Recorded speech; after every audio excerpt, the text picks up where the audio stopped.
Ассаламу алейкум, урматтуу Марва телеканалынын көрүүчүлөрү жана 99 жаштыгына угуп жаткан Насыйкат радиосунун угармандары. Эфирде Айымдар аламы берүүсү аны алып барган мен Гүлназ Эркинбек кызы.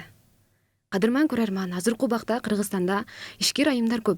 Деги эле алар кайсы тармакта болбосун өз ишин мыкты билген жана майын чыгара аткарган айымдарыбыз Кыргызстанга аз да болсо өз салымдарын кошуп келүүдө. Мына бүгүн биз эфирде ишкер айым, деги эле ишкер айымдын коомдогу орду деген теманын алкагында маек куралы деп турабыз. Анда эмесе адаттагыдай эле биздин куттуу студиябызга коногубузду чакырганбыз. Тааныштырып өтсөм, белгилүү Нурланова Воги жана Нурланова Воги Ош деген эки дүкөндү жетектеген ишкер айым, дизайнер, модель эжекебиз Нурланова Тахмин айым. Кош келиптирсиз. Ассаламу алейкум Тахмин айым, кош келиптирсиз. Кандай келип алдыңыз? Жакшы келип алдыңызбы? Алейкум ассалям, кош болдук. Ооба, жакшы келип алдым. Жакшы. Бүгүнкү маанайды кандай баштап алдыңыз? Жакшыбы баары? Ооба, альхамдулиллах, күндөгүдөй эле. Эртең менен туруп, намаздан кийин баштап, жумуштарыма чыккан мезгилим болчу. Сиздер келип отурам. Тахмин айым, бүгүн биз ишкер айым, деги эле ишкер айымдын коомдогу орду деген теманын алкагында маек куралы деп турабыз. Бул туурасында сизге алгачкы суроону узатсам, деги эле бул ишкер айым дегенде сиздин бизнесиңиз тууралуу сурагым келип турат. Нурланова Воги деген дүкөндү кантип жетектеп калдыңыз? Кайсы жылдан баштап ачтыңыз? Негизи мен профессиям боюнча дизайнер-конструктор.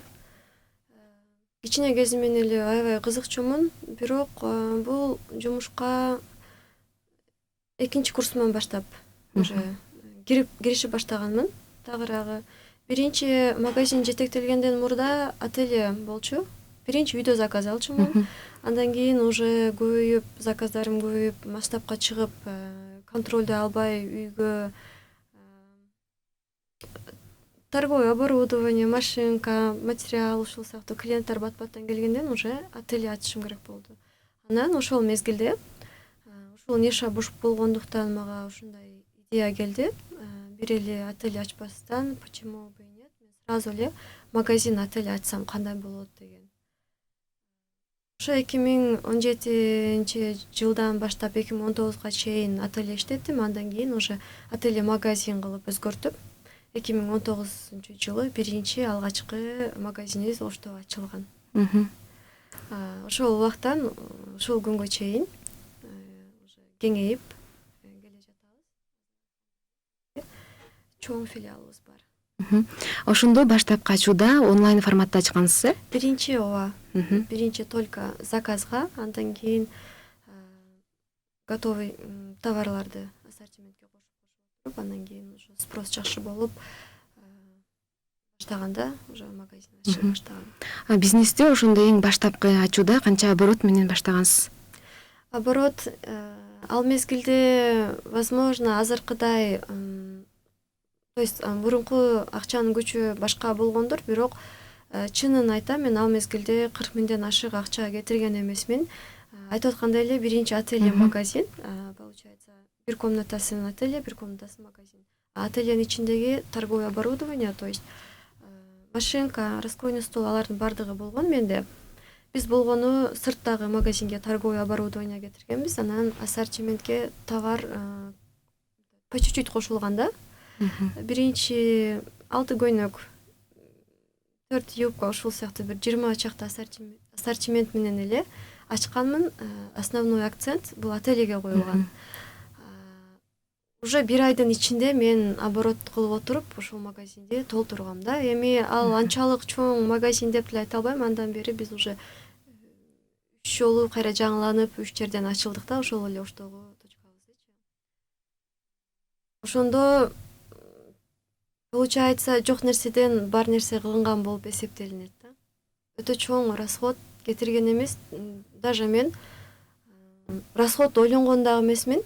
Ал уже өзү менен өзү бүткөн иш болуп эсептелинген расход. Главный эң чоң калым болгон үчүн ошол ишти жеңил алып кетет экенин сезгеним үчүн жеңил болгон мен үчүн. И ошол эле маселе, ошол эле тема Бишкекте дагы болгон. Бишкекте ачуу желанием.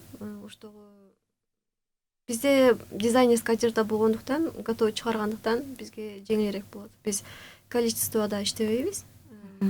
Качествого азыздан и көп ассортимент кылбай аз эле кылып ачканмын да. Менде эч кандай риск деле болгон эмес, просто менде биринчи очередь желание болгон. Андан кийин уже кийин көбөйтүп алам деген бир ошол эле схеманы, ошол эле системаны Бишкектин филиалынын ачылышында колдонгон деп айтсам болот.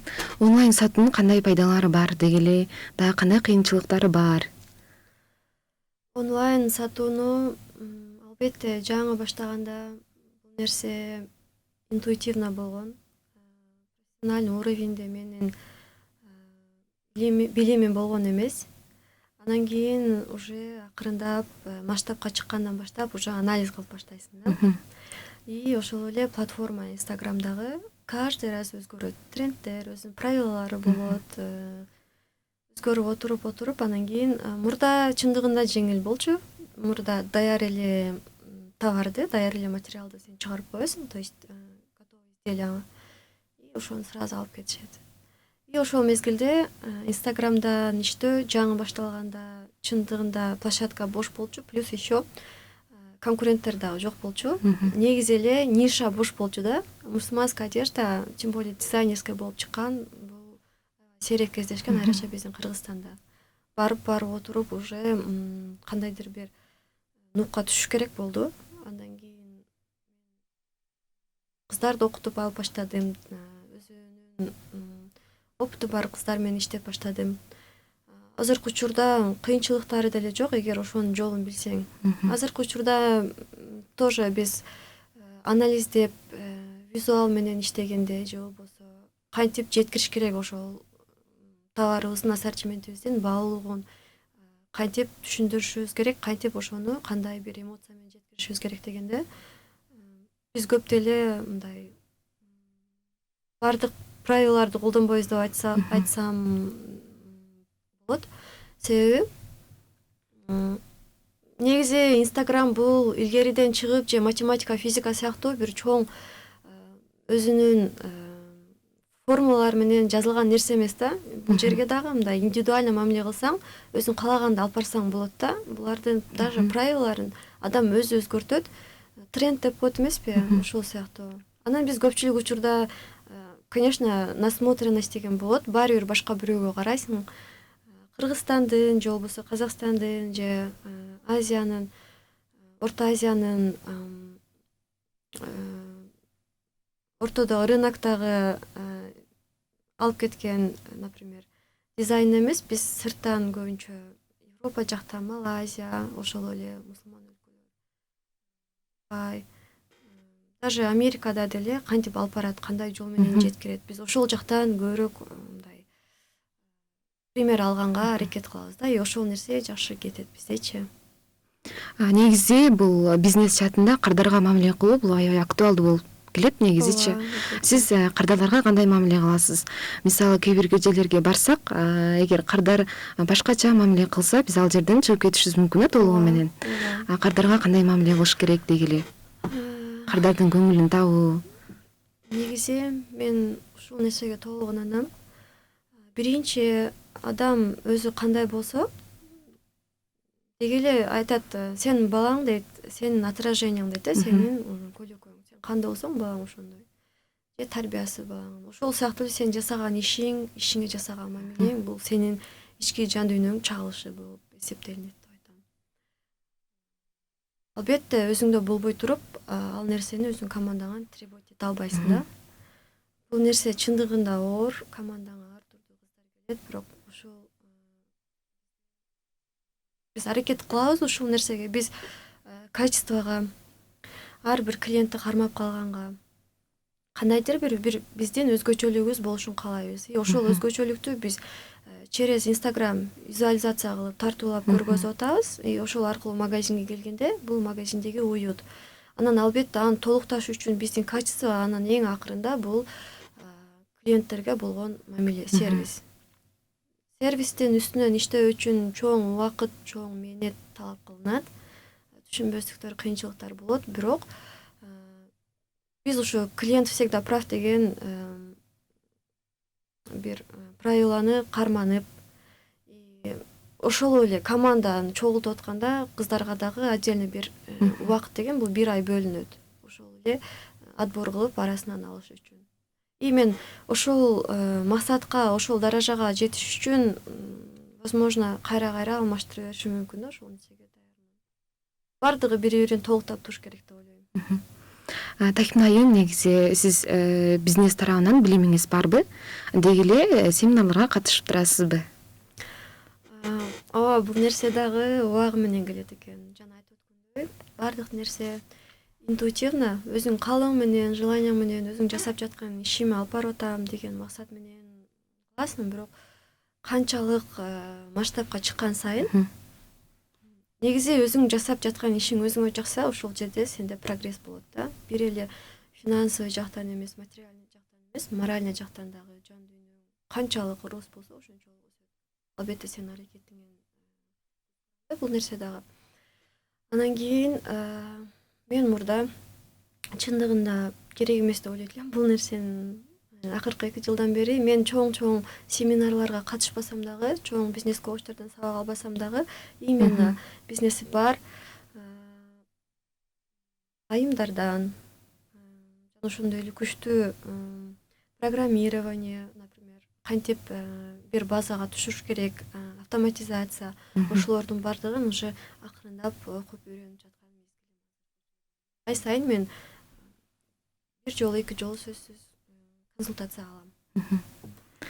Негизи бул бизнес жаатында ар бир жумуштун кыйынчылыгы, оорчулуктары бар эмеспи? Деги эле сиз бул эмнеси менен бул жылы сизге кайсыл убакта эмнеси менен эсиңизде калды? Кандай кыйынчылык болду? Дагы кошумча дагы кандай жакшылыктар болду дегендей? Кыйынчылык албетте болот. Эч качан бир негизи эле идеальный состояние бизде моменттер гана болушу мүмкүн, бирок бизнестин деле сен жасаган жумушуңдун деле деле бул жашоодо адамдын характери деле идеальный болбойт. Кемтиксиз бул бир гана Аллах деп айтылат. Ошол сыяктуу эле бизде дагы бирде өйдө маанайыбыз, бирде ылдый. Бардык нерсе ошондой өйдө ылдый болот да. Акыркы азыр эстеп кетсем, кыйынчылык мезгил ушул акыркы 3 ай мурун болду. Турцияга эс алганда барганда аябай көп количестводагы товар алып келип алыптырмын. Бул нерсе биринчи жолу болот да. Жана айтып өткөндөй, биз көбүнчө индивидуаль иштегендиктен биз Азиядан алып келебиз дагы, тандалып келген кийимдер, и ошолор бат сатылат дагы. Кайра бир жумада 2-3 жолу бизде сөзсүз түрдө не болот, жаңы поступление болот. Анан кийин ошол нерсе биздин клиенттер үчүн дагы кызыктуу. Биз бир эле одежданы сатпастан ошону туура тартуулап, стилди кошуп сатабыз да. Анан ошол жерде мен көп товар кошкондо фокусту жоготуп коюптурмун да. Возможно, качествого иштесем дагы модельдерге иштебей койгом. Анан кийин ошол түшүнүктүү, ошол биздин правиланы мен уже четке калып койгон болуп эсептелинет экем да. Көп количествода келди, ошол нерсе бизге, например, мурда 2 линейкадан алып келсем 12 штук кийим, а в этот раз 50-56 штук болуп кетти да. И ошол нерсени сатып атканда, возможно, биз эми аудиторияны көндүргөнүбүз үчүн алар бир эле нерсе кайталанып атат деген, возможно, бул жерде оборот болуп атат. Возможно, и алар үчүн да скучно болуп кетиши мүмкүн да, кызыксыз болуп, себеби алар ошого көнгөн. И аудиторияны көндүрүү деген нерсе дагы бул өзүнчө бир отдельная тема болуп эсептелинет да. Ошол мезгилде менде бардыгын уже сатып түгөтүү кыйын болду. Чоң количество алып келбеш керек экен деген мен үчүн бир чоң болду. То есть биз өзүбүз кандай системаны өзүбүз түздүк, биз ошол система менен кетишибиз керек деген менде уже инсайт пайда болду да. Негизи айтып коюшат эмеспи, команда менен иштеген жакшы, алда канча ыңгайлуу ой пикир, идеялар көп келет депчи. Сиз команда менен иштейсизби? Деги эле командаңызда канча айым иштейт? Азыркы учурда Оштогу филиалда 2 кыз, Бишкектеги филиалда 4 кыз мен менен иштешөм. Мен деле ошол команда менен иштеш чындыгында кыйын. Чындыгында команда менен иштеш үчүн бир стержень керек. Кайсыл бир жеринде токтоп, кайсыл бир жеринде өзүң кармап, кайсыл бир жеринде чындыгында катуу сүйлөшүң керек болот да. Тоже бардыгы менен индивидуально болот. башка бирөөнүн системасы менен же болбосо башка бирөөнүн схемасы, башка бирөөнүн опыту менен меникин таптакыр салыштырып коюуга болбойт. Жана ошондой эле башканыкына, то есть меникин да салыштырганга болбойт да. Баардыгы индивидуально болот да. Ошол эле мезгилде, ошол эле бизнестин үстүнөн иштегенде, команда алмашканда кандайдыр бир бөлүктөрү дагы, кандайдыр бир правилалар дагы алмашып калышы мүмкүн. То есть команда алып атканда дагы ар бир адамдын опытуна, способностуна карабастан психологический жүгүртүүсүнө, душевный состояниясына обязательно да көп ролду ойнойт. Эмоционально баардык нерсе экологично болсо, жеңил өтөт да. Команда менен дагы, клиент менен дагы жеңилирээк болот. Таким айым дүкөн деп калбадыкпы? Негизи сиздин дүкөнүңүздө кандай стилдеги кийимдер сатылга чыгат? Бизде негизи мурда жаңы ачылганда дизайнерский одеждалар болчу, и детальдары көбүрөөк, өзгөчөрөөк кийимдер аябай көп болчу ал мезгилде. Чындыгында почти жок болчу Кыргызстанда. Мусулман айымдарга дизайнерский одеждалар жок болчу 2017-жылдары, 2020-жылдарга чейин. Андан кийин уже аябай көбөйүп кетти. Ошол мезгилде мен плюс турмушка чыгып, балам менен болуп калдым. Жок, турмушка чыктым, андан кийин балам менен болуп калганда көбүрөөк үйдө отуруп калдым. Андан кийин албетте сложный модельдерди, детальдарды, элементтерди үстүнөн иштеш үчүн отдельный убакыт керек. Ошол мезгилде мен болбой калдым цехте. Энергиям балама кеткенге, семьяма кеткенге мен фокус көбүрөөк албай калгандыктан биз ошол 2020-21 баштап только анализ кылдым ошондо дагы. Аябай Кыргызстанда чындыгында ошол мезгилде аябай көбөйүп кетти. Кичинекей онлайн магазиндер, ошол сыяктуу ар түрдүү модельдеги. Анан кийин бизде базовый кийимдер жок экен, более спокойный, нюдовый, без лишних элементов, только повседневный кийинген, жөнөкөй скромный кийимдер жок экен, качественный. Анан кийин лучше мен өзүмдүн фокусумду ошол жака бурайын, себеби чындыгында убакыт жок. Мен просто определенный расцветкаларынан базовый лейкалар чыгарып берсем, ошонун үстүнөн иштейли деп, только базовый кийимдерге акцент койдук. Уже экинчи жылы кетип атат. Эми 2023-жылы более мурда для потребителей болсо, для ценителей тоже иштейли деп атабыз. Балаган ар түрдүү детальдарды, качествон балаган айымдар үчүн дагы кымбат сегменттеги дизайнерский одеждаларды иштеп чыгарабыз. Ошондо получается биздики азыркы учурда скромный, базовый, повседневный, качественный одеждаларды для потребителей чыгарабыз да. Негизи эле кийимдерди Кыргызстандан тиктиртесиздерби же кошумча көбүнчө Турция же башка өлкөдөн келеби? Ушул нерсе дагы 2021-2022-ден башталган. То есть менде стиль жагынан дагы навык бар да, врожденный деп айтсам болот. Жакында дагы курстарды окуп аяктадым. Мен бир гана кийим эмес, стилди дагы саткым келет, и аны сата алам. Ошол нерсе у меня хорошо получается. Ошондон кийин гана, ошону билгенден кийин гана мен уже привозной көбүрөөк кошуп баштадым. Себеби энергиям жетпей атат да, колуман келбей атат. Бирок өзүм линейка одеждамы отдельно, бирок плюс еще качественный, бизге жарашыктуу кийимдерди курсам эмнеге жок. Анан кошуп көрөйүн акырындап, чтобы готовый образ саткан мага көбүрөөк жаккан үчүн уже акырындап привозной одеждалар бар бизде көбүнчө. Например, бизде базовый двойки, базовый юбки, базовый платья, основной, например, кийим болсо, дополнительный аксессуар, платок, либо верхняя одежда, костюм, пальто, куртка. Кийимдерден кошуп баштадык. Привозной дагы бар. Биз магазиндерге же дүкөндөргө киргенде көбүнчө Турциянын кийимдерин сатка чыгарышат да, сатка көрсөтүшөт бизге, могу Турцияныкы депчи. Бирок ичин ачып карасаң, тигилиштерин бардыгы Кыргызстандыкына эле окшош да. Турцияныкы менен Кыргызстанда тиктирилген кийимдердин айырмачылыгын кантип айырмаласак болот? Алардын өзгөчөлүктөрү дегеле кантип айырмалайбыз? Негизи баардык нерсеге глубоко караш керек да. Ар бир адам өзү анализ кылганды билиш керек. нерсеге албетте бир үйрөтсө дагы Турция дегенде эле албетте ооба Турция дегенде эле баардыгыбызга качественный пошив, качественный материал бирок ар бир мисалы Китайда дагы, Турцияда дагы, Кыргызстанда дагы баа сегменттери болот. Бул нерсеге көпчүлүк учурда каралбайт. Баа сегменттери орто, то есть эң акыркы төмөнкү, ортоңку жана жогорку болуп бөлүнөт. Турцияга барган анализ кылып көрдүм. Турциянын бизге эң төмөнкү сегменттеги кийимдери келет экен. Ошол эле Турциянын жогорку, ортоңку сегменттеги кийимдерин алып келсе, биз үчүн тоже баасы туура келбей калышы мүмкүн. Баасы туура келбейт, ал нерсени түшүнүшпөйт. Бул значит жогорку сегменттеги кийим экен. Бул ошо качествосуна туура келет. Ошон үчүн ушундай кымбат дебейт. Ал адамда кымбат, а бул адамда арзан, лучше ошондон алам, турецкий деп ойлойт. Бирок ошол эле баа сегменти бизде дагы бар. Бордойго чыккандардыкы баа сегменттери төмөн, ортоңку сегменттер жана жогорку сегменттерди именно биздин цехтерден тигилип Европа тарапка даже кетет да. Россиянын көпчүлүк магазиндерин, бутиктерин толуктаганда биздин цехтер бар. Бирок алар реклама кылып же болбосо рынокко чыгып жок. Алар тихо эле иштей беришет, бирок ушунчалык Кыргызстандын да пошивин баалагандар көп. Просто биз өзүбүз баалагайбыз. И ошол сыяктуу эле Китайда дагы жакшы, качественный бизде Китайда бар.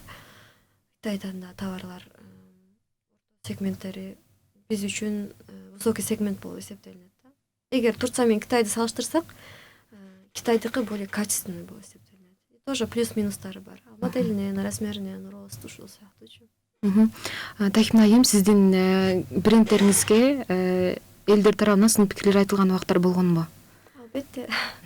Албетте болот бул нерсе. Аябай маанай түшүрөт кээ бир учурда айткан сөздөр. Маанайды түшүрбөйт. Мурда бардык нерсени түшүнбөй калганда мен үчүн оор тиет болчу да. Бул нерсе болуш керек. Бул нерсе болбосо рост болбойт. Ар түрдүү адамдардан дагы бул нерсе көз каранды. Чындыгында эми кээде эгерде бизде чындап брак боло турган болсо, чындап эгерде качествосы туура келбей калган мезгилдер болот да, бизде пошивден адашып калышы мүмкүн кыздар же болбосо посадкасынан брак чыгып калышы мүмкүн цехтин өзүнөн. Албетте обмен болот. Жана ошондой эле возврат тоже любой эле модельге эгер жактырбаса 3 күнүн ичинде возврат болгонго болот, эгерде товарный вид плюс еще чек менен келсе. Жана ошондой эле таптакыр эле жактырбай, мисалы, значит ал адам биздин клиент туура эмес, биздин аудиториядагы адам эмес. Кээ бир адамдын вкусу ар түрдүү болушу мүмкүн. Ал нерсени мындай биринчи общий бир тегеректин ичине салып туруп, анан кийин бөлүш керек да. Эгер ошол адам чындап эле кандай калтырып атат, эгер мага силер только базовый эле кийим чыгарып бересиңер, обычный эле кийим чыгарып бересиңер десе, значит ал менин целимди түшүнбөйт. Значит, только булар базовый кийим чыгарат деген бир түшүнүк жок. Ошон үчүн ошол нерсени түшүнбөй туруп эле айтып берет. Хотя башка жактан да алса болот. Ал адамдыкын мен уже сортировать этип, биринчи жүрөгүмө жакын кабыл аламбы, ойлонушум керекпи, ойлонушум керек эмеспи. Значит, ал адам өзү түшүнбөй атат, ал адамдыкын кабыл албайм. Бул жерде менин күнөөм жок, жана командамын, биздин ассортименттердин тиешеси жок. А эгерде ушул моделиңер жагып атат, бирок качествосы жакшы, бирок размерлери туура келбей атат. Силер бир эле размерге тиге бересиңер же болбосо ушул эле модельди алгым келип атат, мен бала эмизгенге ылайыктуу эмес болгон үчүн албай калдым десе, мен ойлоном, значит, мен кийинкисинде буларды хотя бы 2-3 размер кылып туруп, кичине модель тоңдоп, замок же болбосо пуговица ошолорду коюп, ушул эле модельди именно для кормящих чыгарышым керек экен деп ойлоном. Бул жерде уже жакшы жагын алып, оңдоп, менде рост кетип атат да. Ошол сыяктуу сөзсүз мен сортировать этем, өзүмө керектүү болсо алам, если кереги жок болсо сразу сырттан кетирем. Бул нерсеге убакыттын өтүшү менен өзүңө эле көнүп калат экенсиң. Тахим айым, негизи 2023-жылда кайсы өңдөр, кайсы түстөр актуалдуу болот, деги эле кайсы үлгүдөгү кийимдер мода болууда? Чоң тема. В этом году ушул жылкы түстөр персиковый, нежно-персиковый, пудровый, анан кийин тоже небесной голубой, нежно-голубой цвет. трендте болот экен. Анан модельдер жөнүндө айтсам, тактап караганда биздин азыркы эми негизи ал нерсени тоже биз өзүбүз тренд кылсак болот да. Бирок Аватар сериал чыккандан кийин токулган кийимдер абажур стилинде, бохо стилинде кийимдер актуальный болот в этом году, это точно, да. Ошол кинону көрсөңүз керек дагычы. Ооба. Точно. Бирок именно биздин Кыргызстандын ичинде плюс еще бизде бөлүнүп айырмачылыгы бизде для покрытых оронгондор мусулман айымдардыкы таптакыр башка болот. Азыр анализ кылсам көбүнчө бизге классика жок экен. Нарядный кийим көп, базовыйды биз уже толтоп кетип атабыз рынокты. Анан кийин уже более классический варианттар жок экен. Классический дегенде эми палаццо шымдар менен костюмдар чыгып атат именно для покрытых. Трапеция юбкалар менен, классический сарафандар, пиджак менен базовый прямой, классическая юбкалар, классика көйнөктөр мисалычы. Себеби пиджактар байкасаңыздар серый, черный түстөрү аябай актуальный болуп атат мисалы. Массовый пошивте быстрая мода деп коет, Zara'da, H&M, ошол эле сыяктуу высокий сегменттеги брендтерде всемирный. Gucci акыркы жолу ошо Gucci'ди көрдүм. Значит, не бар да, талап бар. В этом году ошол биз дагы классика көп басым жасаган эмеспиз, ошо более классический офисной мусулман айымдар үчүн коллекциянын үстүнөн иштейли деп жатабыз. Тахим айым, сиздин колуңуздан хиджаб кийебиз деген кыздар болду дагы. Деги эле өзүңүздүн дүкөнүңүздөн хиджаб кийген кыздар болдубу? Албетте болот. Кудайга шүгүр, миң мертебе. Жол салынган кыздардын саны көбөйүп келе жатат. Бул нерсе бир жумада болбосо дагы бир айда 2-3 кыз сөзсүз түрдө биздин магазинден оронуп кетет. Жана ошондой эле жол салынам деген кыздар бар. Эми менин колуман болбосо дагы муктаж болгон кыздар болушу мүмкүн. Мындай кыздар чындыгында аябай көп. Ушул мезгилге чейин албетте колдоп, кичине болсо дагы белегибизди берип, же болбосо кичине скидка кылып болсо да көңүлүн көтөрүп, өзүбүздүн деңге жакшы жылуу, то есть жолубузга тартып кабыл алып калган аракет кылабыз. Тахим айым, мен сиздин Оштогу Нурланова влоги Ош деген дүкөнүн сурагым келип турат. Ал азыркы учурда кандай форматта иштеп жатат деги эле? Ал жакта да өзүңүздүн командаңыз барбы? Оштогу бул тема дагы бир аз башаламан болгон. Тоже бул жерде мен опытым жоктугунан, жаштыгыман болгон. Бардык нерсени чындыгында өзүм каалап эле азыр ойлосом коркпой кылган экенмин көп нерсеничи. Аябай тобокел кыз болгон экенмин.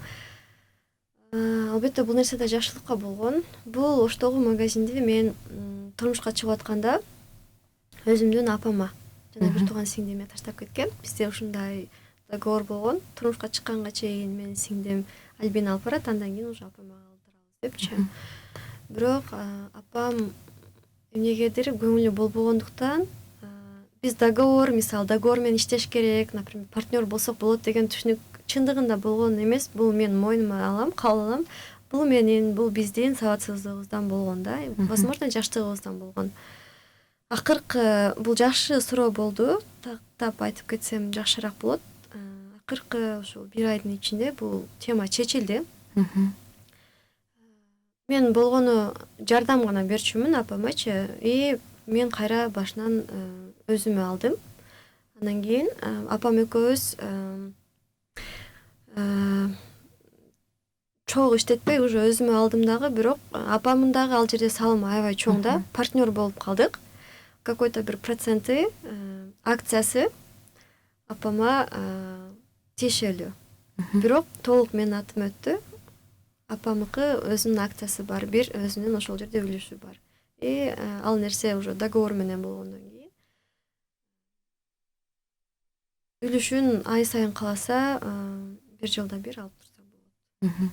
Ал Оштогу дүкөнүңүздө деле ушул Бишкектеги брендтер сатылабы же башкача кийимдерби? Буга чейин буга чейин сиңдим алып барганда чындыгында экөөбүздүкү таптакыр 2 башка. Ошондой болгондуктан мен уруксат бергем өзүнүн өсүшүнө сиңдимечи. Только өзүнүн модельдерин алып чыгып иштеген, эми болсо акырындап ассортименттерди окшоштуруп атабыз. Ошол эле автоматизация бардык программаларыбыз, бардык правилаларыбыз окшош болот иншаллах.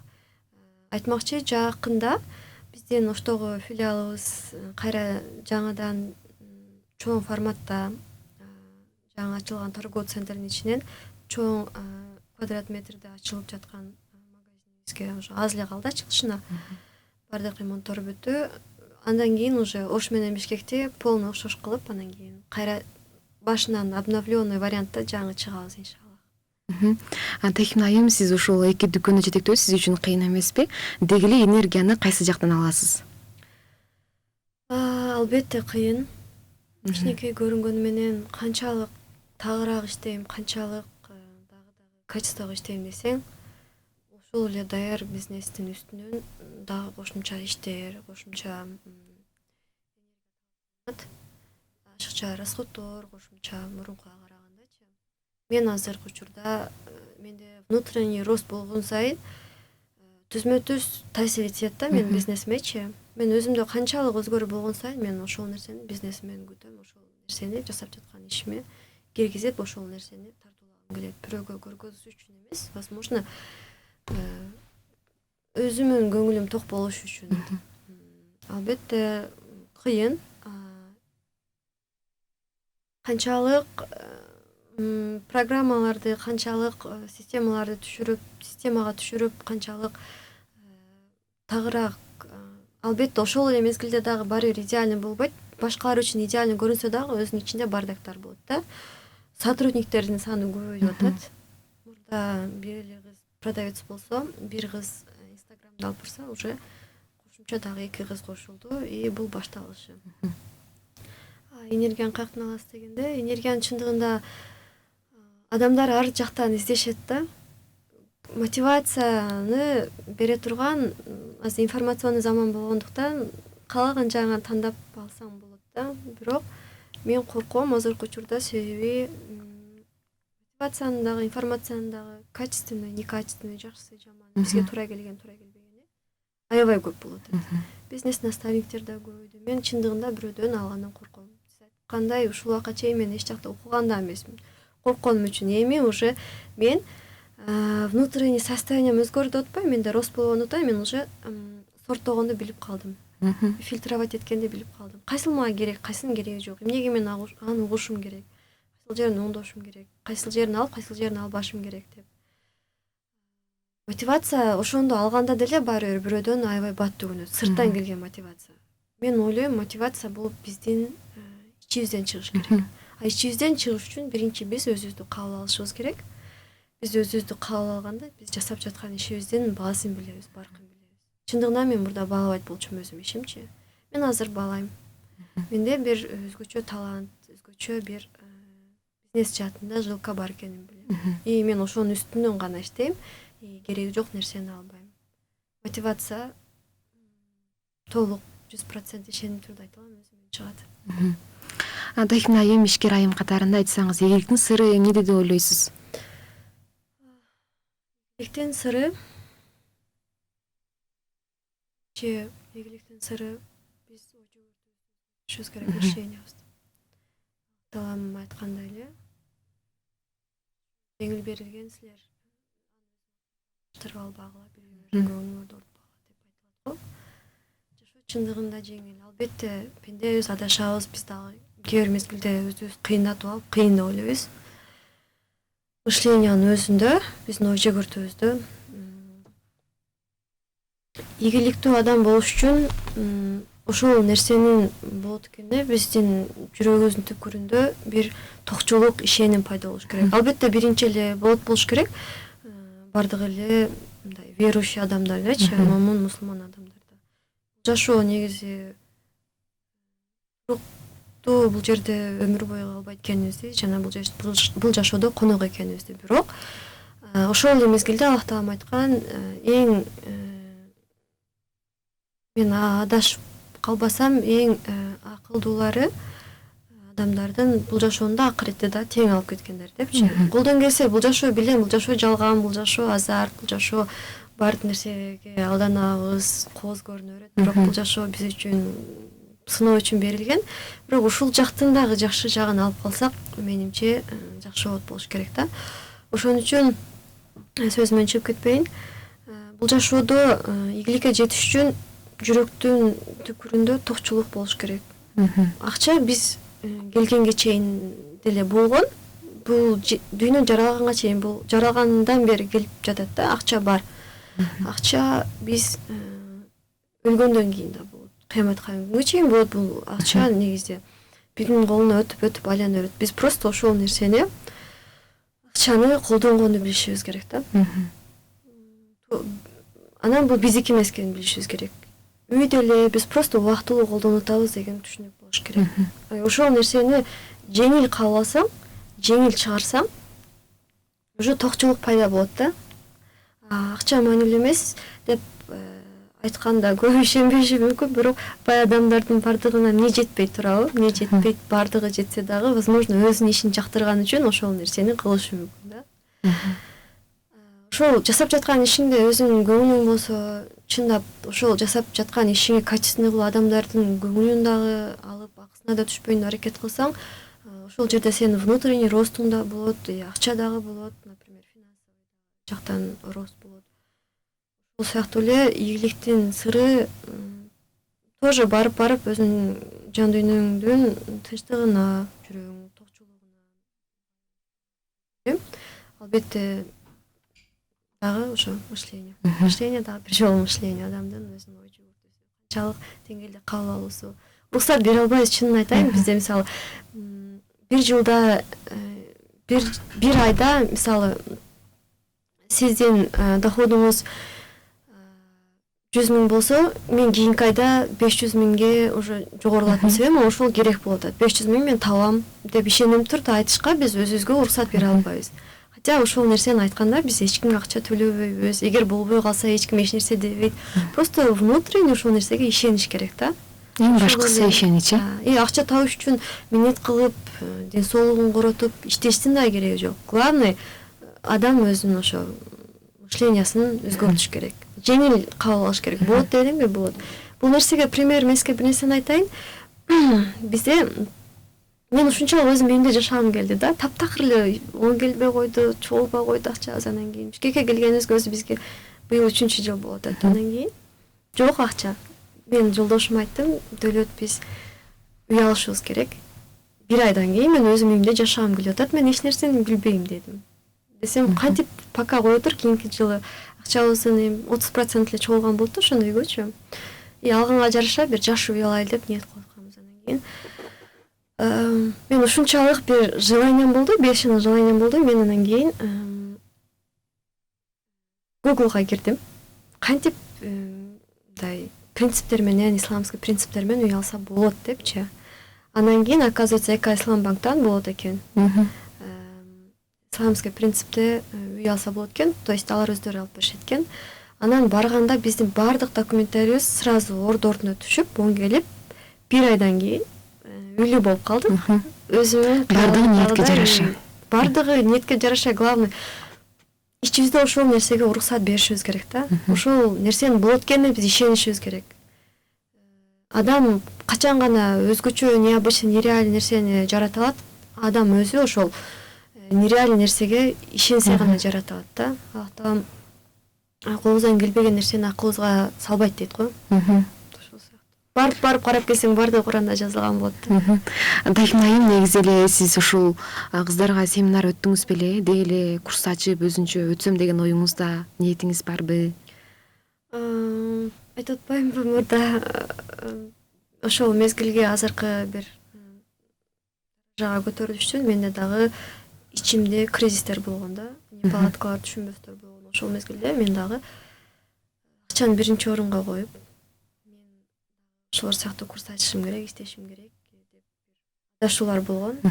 Анан ойлонсом, азыр мен курс ачпасам деле ачкандар жетиштүү болуптур да. Чындыгында мен боор-моройт адашкан кыздарга туура эмес маалымат алып, выгорание болуп, мен колуман эч нерсе келбейт экен. мен ошончо нерсе окуп дагы эч нерсе чыгара албай атам деген кыздар бар да. Анан кийин информационный заман болгон бир жагынан жакшы, бирок жаман жагы көбүрөөк болуп атпайбы? Азыр чын эле бардыгы мен үйрөтөм деген сыяктуу болуп кетти. Анан адамдын өзүнүн ичинде эч нерсеси жок болсо, энергиясы, ресурсу жок болсо, алып аткан маалыматты, мотивацияны дажечи ичине ашкыла албайт да. Жанагы чогуу берет. Анан ошону прорабатывать этип чыгарганга акыбалы жок, энергиясы жок. Анан кийин, значит, мен колуман эч нерсе келбейт экен деп жанагы адам выгорание болот да.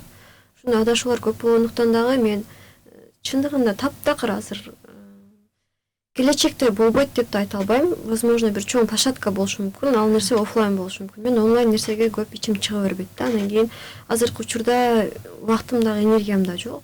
Бизде азыр чоң өзгөрүүлөр рост болуп атат. Ошонун үстүнөн иштешим керек. Таптакыр жок да. Бирок азыркы учурда калуучуларга консультация өтүп турам. Өзүмдүн чыккан опытыман. Бирок дагы мен көп нерсени үйрөнүшүм керек. Тахим айым негизи аялдарды үйдө деп коет эмеспи? Үйдө олтуруп деле аялдар интернеттен интернет магазин ачып өзүнчө бизнес кылса болот да.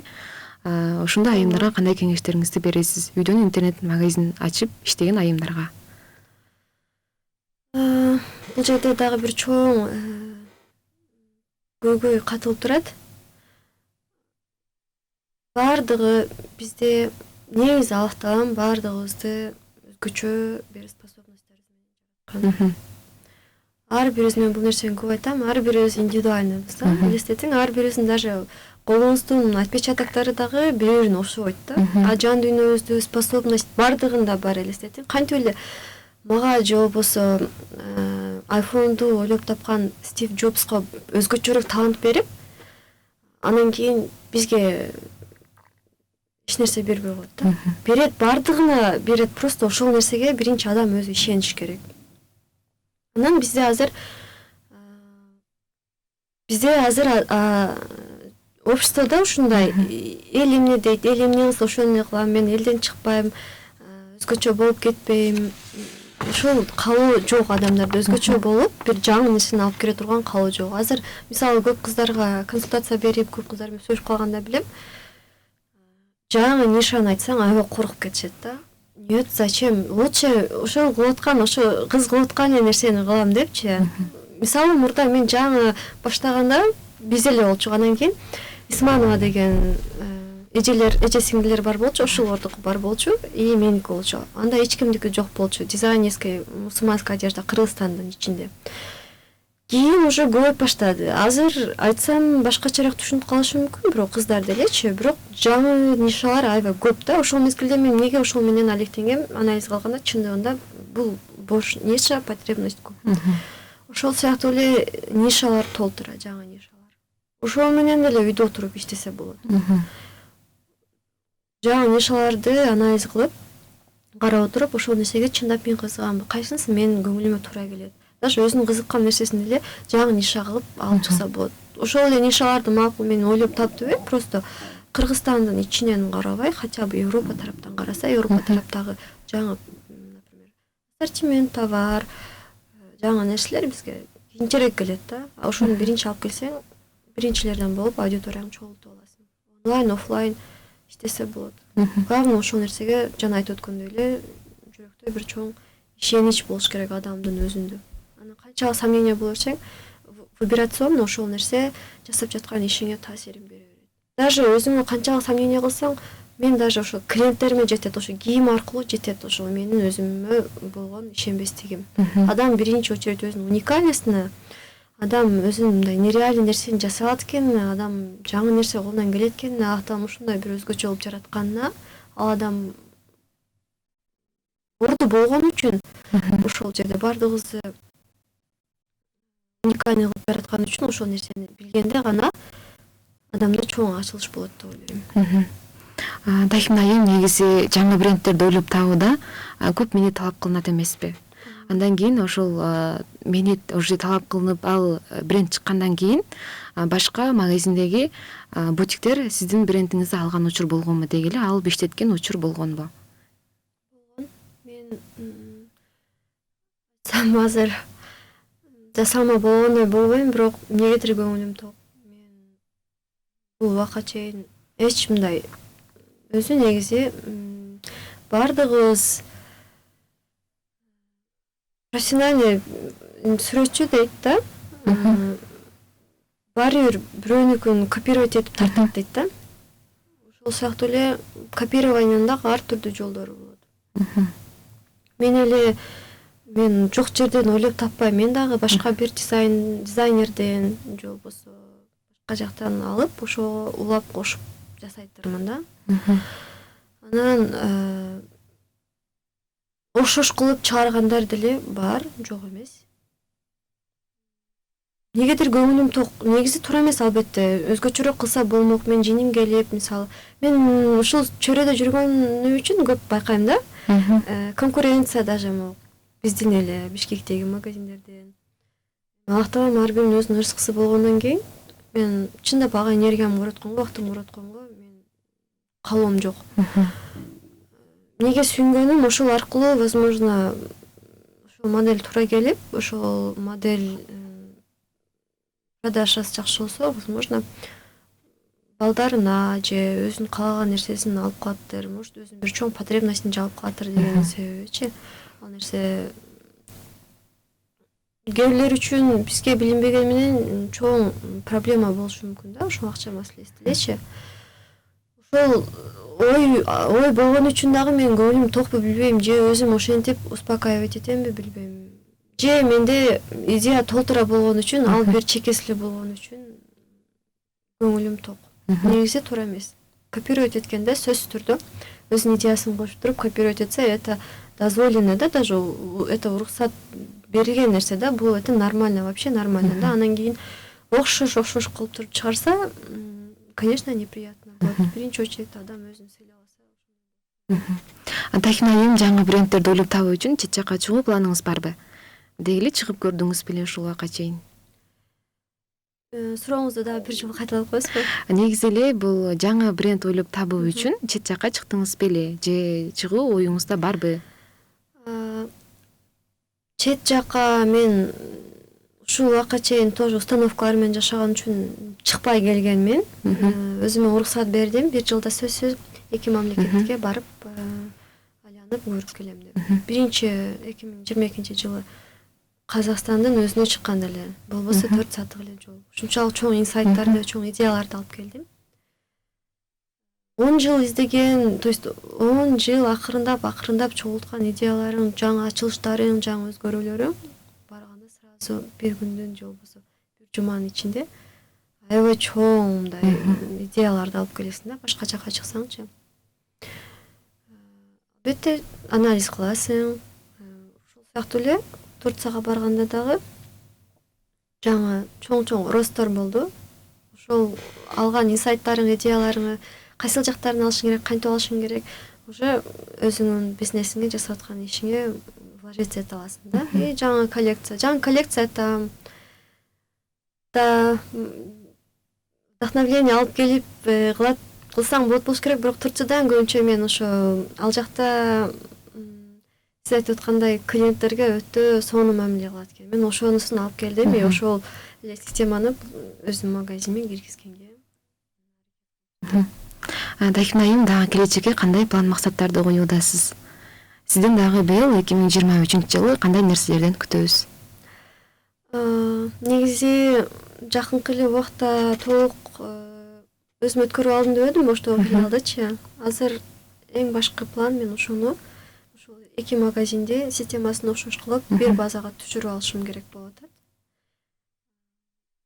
Бизнесте биринчи очередь 2023-жылы мен пландарымды жазганда мен командамды койгом.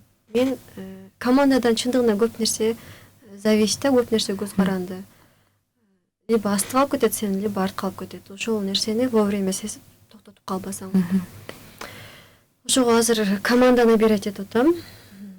Шашпай, бир ай иштешип көрүп, туура келбесе.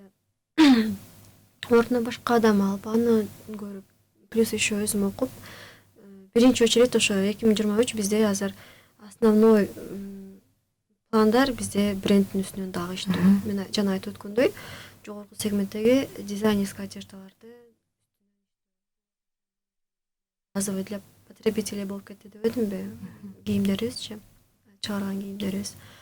Анан кийин жана дагы айтып өткөндөй жаңы нишалар көп дедим. Мен өзү негизи творческий адам болгонум үчүн эмнегедир в этом году фотостудиянын үстүнөн иштеп көрөйүн деп атам.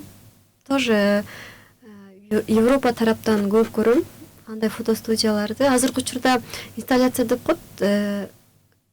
Будущее менен прошлое, мисалы, прошлое дегенде природанын өзү, талаалар, чырпыктар, бактарактар, анан будущее дегенде бир космос элестетем да, ошол экөөнү алып келип туруп, ортого салып, чагылдырып, фотостудия ачкан болуп атат. Жаңы форматта, Кыргызстанда жок. Сонун.